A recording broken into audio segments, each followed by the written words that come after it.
Hi, I'm Paul Vasquez, and welcome back to the second installment of my four-part series on football and race relations in U.S. history. Like I said, this is the second part, and it's mainly going to focus on race relations in the United States and football during the administrations of President Eisenhower and John Kennedy. Okay, who were, I'll just mention, both football players, ironically enough. Uh, Eisenhower played at West Point and was a starter, while John Kennedy played on the JV team at Harvard before sustaining a back injury that kept him from uh, playing more like his brothers, including his brother Robert Kennedy, who had been a quarterback for Harvard.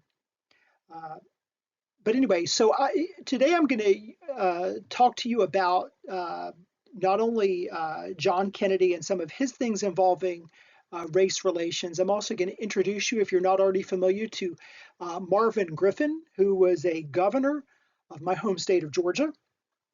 And we're also going to talk a little bit about Earl Blaik, the legendary football coach at West Point. We'll talk a little bit about Vince Lombardi and also talk about Doug Williams, uh, the first black quarterback to win the Super Bowl MVP award. But let me pick up a little bit with where I last left off. I mentioned in the previous episode that there were a number of schools that had been leaders in integrating their football teams in the United States. Mainly, this took place in either northern states or out west.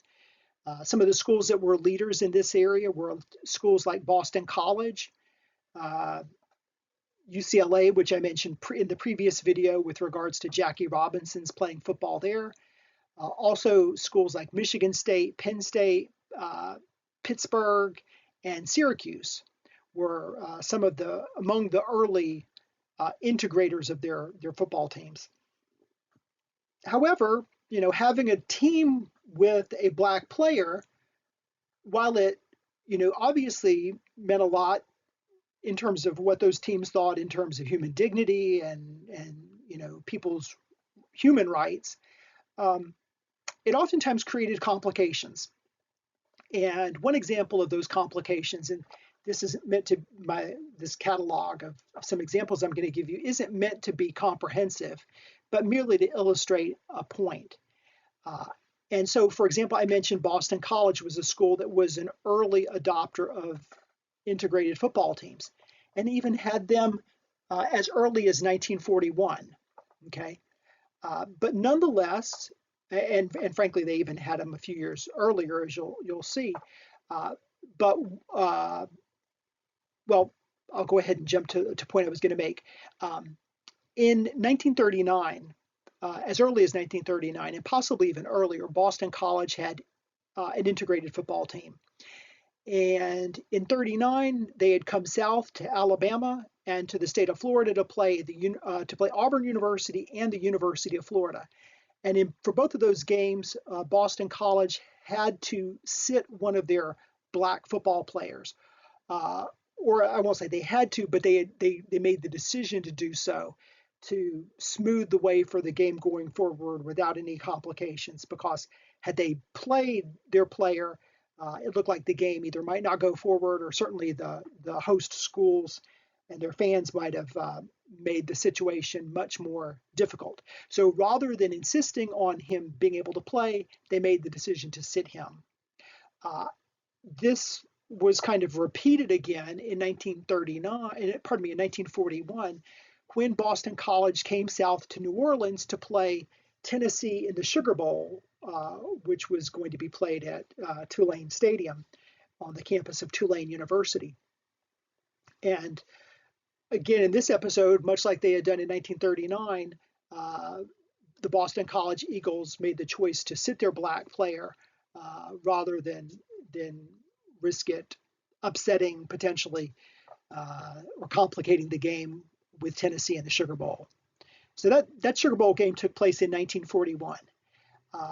Fast forward ahead to 14 years to the year following the Brown versus Board of Education decision, which was going to move the United States more towards a system of racial integration rather than racial segregation. And in 1955, Sugar Bowl being hosted at Tulane Stadium had to make an accommodation for that game that was going to allow for integrated seating for the visiting team. The visiting team for that game was, let me just check my notes here, I believe it was, yes, the Naval Academy. U.S. Naval Academy, by this time had was coming down to play a, let's see, yes, it was Ole Miss, so the University of Mississippi. They were scheduled to play, and to accommodate the game, one of the things Tulane Stadium had to do was to allow for an integrated seating section for the fans of the visiting U.S. Naval Academy midshipmen. Now, that didn't mean that there wasn't still some segregation in the stadium, because there was an end zone that was for Black fans who were not associated with the Naval Academy program or supporting them. But nonetheless, that was a compromise that was made. And it was, again, this was in the context of the Brown versus the Board of Education decision just a few years before, which, said that separate but equal was not constitutional. Similar kinds of bowl game complications were evident the following year. Okay, the Sugar Bowl committee in New Orleans invited in 1956 the University of Pittsburgh and the Georgia Tech football teams to square off in the game that year. Before the invitations were extended, the Sugar Bowl committee had reached out to different officials, including officials in the state of Georgia, including the governor, to make sure it would be okay to have these two teams playing in the game, because it was well known that the Pitt Panthers had an integrated football team. And at the time, Governor Marvin Griffin of my home state of Georgia had said, oh, yeah, no objections. But once the matchup was actually publicly announced, and once racists and segregationists in Georgia heard about this, they weren't pleased, not at all. And they lobbied Governor Griffin, and Governor Griffin went from having approved of the game to publicly stating this, quote, "The South stands at Armageddon. The battle is joined. We cannot make the slightest concession to the enemy in this dark and lamentable hour of struggle. There is no more difference in compromising the integrity of race on the playing field than in doing so in the classroom. One break in the dike and the relentless seas will rush in and destroy us." Well, the Board of Regents was well aware of the governor's opposition, and have him having flip-flopped on that issue. But nonetheless, the Board of Regents in the state of Georgia approved of the Georgia Tech Yellow Jackets going and squaring off against the Pitt Panthers. But this just highlights to you how, politics and race relations in football could create some, really vitriolic rhetoric from political officials who are looking at remaining popular and doing what's popular instead of doing what's right. Fast forward a few years, and in 1959, in another case involving a Southern team, the Alabama Crimson Tide was very early in the tenure of Coach Bear Bryant. I think it was possibly his second season. But they'd had a pretty good year, and they were invited to go play in Philadelphia in the Liberty Bowl game, which at that point in time was played in the city of Philadelphia, obviously associated with the Declaration of Independence and the Liberty Bell and all those kinds of things that would have given the Liberty Bowl its name. And they were going to they were scheduled to square off against Penn State, the Penn State Nittany Lions, who had an integrated football team. And in this case, again, there were fans of the Crimson Tide who were very vocal and tried to discourage the game from going forward. they weren't successful. But both these examples from the 1956 Sugar Bowl and the 1959 Liberty Bowl kind of highlight just a very different kind of world because, in the sense that nowadays, teams are oftentimes eager to play, or their fans are eager to have them play in bowl games. And oftentimes fans will, bristle and get upset if players decide not to play in bowl games because, maybe they are concerned about getting injured, or maybe they're concerned because they've entered the transfer portal or something like that, and they don't want to hurt their ability to play for a different school. But nonetheless, back then, the shoe was very much on the other foot. And there were fans, in some cases clamoring not to have the games played just because of feelings of racial superiority and such. All right. Now, on Sunday, there's obviously the big games coming up between the Chiefs and the Eagles, speaking of Philadelphia. And, who knows who will be the MVP? Maybe it'll be Pat Mahomes. Maybe it'll be somebody else. But I want to talk for just a minute about Doug Williams, because in 1987, Doug Williams became the first Black quarterback to win the Super Bowl MVP award, playing for Washington. And it's important to point out that early on in the NFL, and even into the 70s and 80s, there was some skepticism about the ability of Black athletes to play quarterback. There were some people who thought that the position was too complicated, too mentally challenging for a Black player to play it. Nonetheless, in 1987, Doug Williams proved you can win a Super Bowl and you can, do it in grand form and be a Black man.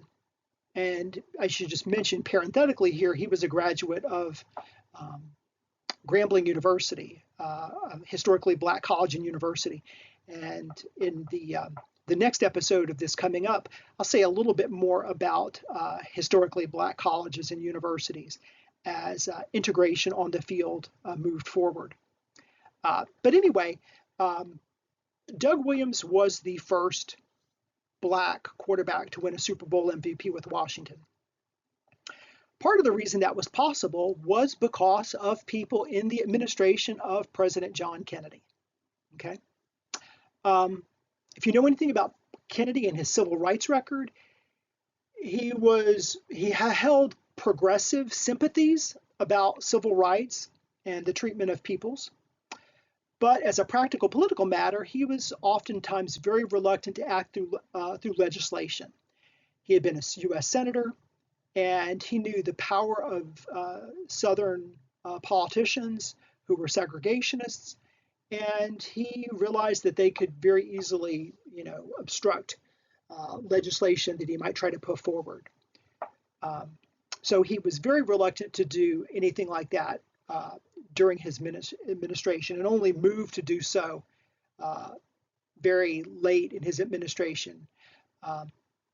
But nonetheless, Kennedy did try to do other things to advance the cause of civil rights. He advanced judges who were progressive in terms of civil rights. He also nominated Blacks to positions in the federal government, and undertook things like that he could do that didn't require as much congressional approval. Okay.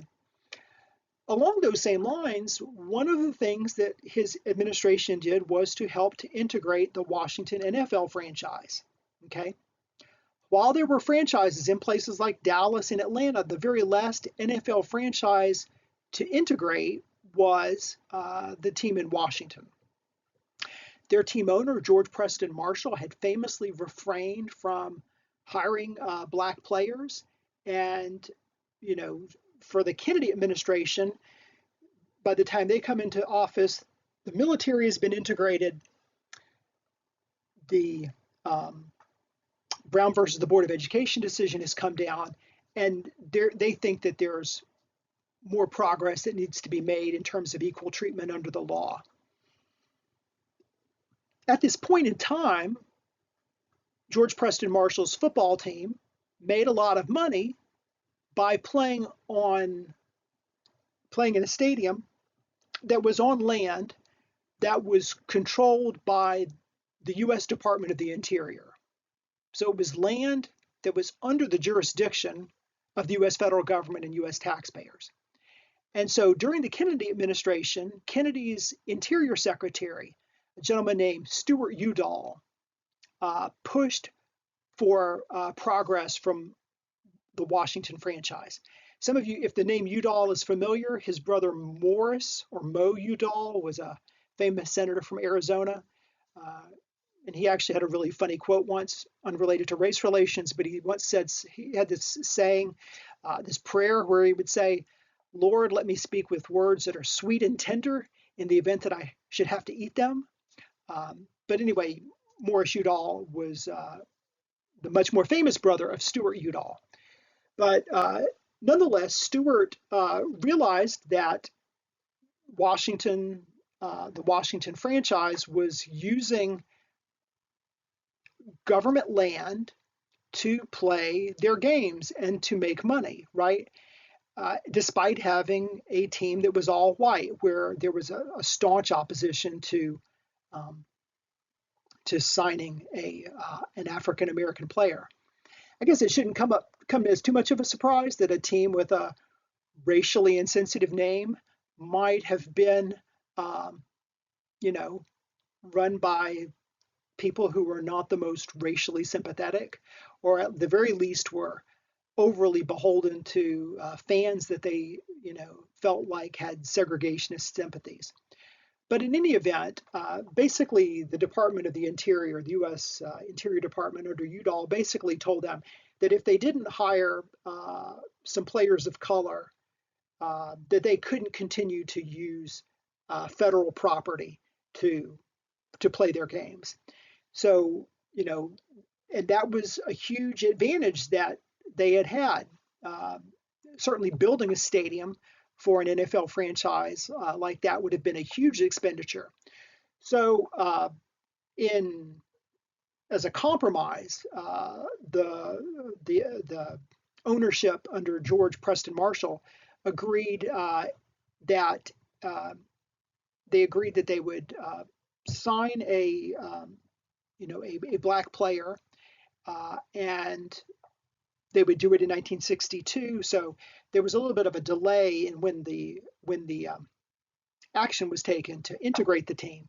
But nonetheless, in 1962, as promised, they acquired the services of a black wide receiver named Bobby Mitchell. And lest anybody think that Bobby Mitchell was somehow somebody who was unqualified for the job, who got it only because the Kennedy administration, put pressure on the ownership. The fact of the matter is that Bobby Mitchell's playing statistics were good enough to get him into the Pro Football Hall of Fame. So he was obviously very well qualified to help that franchise out. Now, the following year was 1963, and in that year, one of the more horrible things involving race relations in the United States happened. And what I'm talking about here was the bombing of the 16th Street Baptist Church in Birmingham, Alabama. And of course, there were several young black girls who were killed in that bombing by racists in the area. And one of the things that President Kennedy did to try to tamp down on the simmering conflict and hostility in the area was to send people to try to smooth things over and to try to help cooler heads prevail. And when he did this, he sent not only the Army Secretary, a gentleman named Kenneth Royal, but he also sent West Point's football coach, a gentleman named Earl Blaik, who had been a friend of Kennedy's and who was kind of legendary in American college football for the dynasty he had built at West Point, especially during the World War II years. And in this regard, Kennedy was, using football and Blaik's connection to the game as a way of trying to tamp down on simmering racial unrest and hostility in the wake of that horrific example of domestic terrorism. One final note I'll make here about President Kennedy is President Kennedy had a very good friend in the professional football coaching ranks who went on to have outstanding success during the 1960s. That friend was Vince Lombardi. Vince Lombardi was a political supporter of President Kennedy, and in fact, he was quite racially progressive in hiring all kinds of black athletes in Green Bay. And in fact, whenever he took Green Bay to travel to other teams, to other cities rather, to play other teams, especially if it was, if it was involved going to places that had segregated facilities, he would require all of his players to enter through the same entrance. So if they went to a restaurant in a town that was governed by Jim Crow, and they said, "Sorry, your black players are going to have to use another entrance to come in," Lombardi would make the white players use that entrance too. If they stayed in lodging facilities, a similar kind of thing was done. In subsequent visits to the American South, Lombardi was a little more creative. There was once a exhibition game played in Columbus, Georgia, and Lombardi used some of his connections to make it possible for the Green Bay Packers to stay on base at what used to be referred to as Fort Bragg, or pardon me, not Fort Bragg, Fort Benning, for the game, so that the players could eat and sleep and stay all in the facilities as a team and not be segregated out based on the color of their skin. Of course, Lombardi created a dynasty in Green Bay, so much so that the players who win the game on Sunday will be awarded the trophy named for him. And I'll just mention here parenthetically, since I mentioned his connection to President Kennedy, in the wake of President Kennedy's assassination, Vince Lombardi became an advocate of gun control because of the horrible tragedy that took place in Dallas involving President Kennedy's assassination. But anyway, let me go ahead and stop here. And so in the third installment of this series to come, I'll talk about race relations in the United States and football during the years of President Lyndon Johnson, where there was much more racial activism in some regards, following things like the Civil Rights and the Voting Rights Acts. But for now, I'll go ahead and sign off, and hope you have a good day. Hope you've learned some things here, and I hope you tune back in for my third installment of this 4-part series.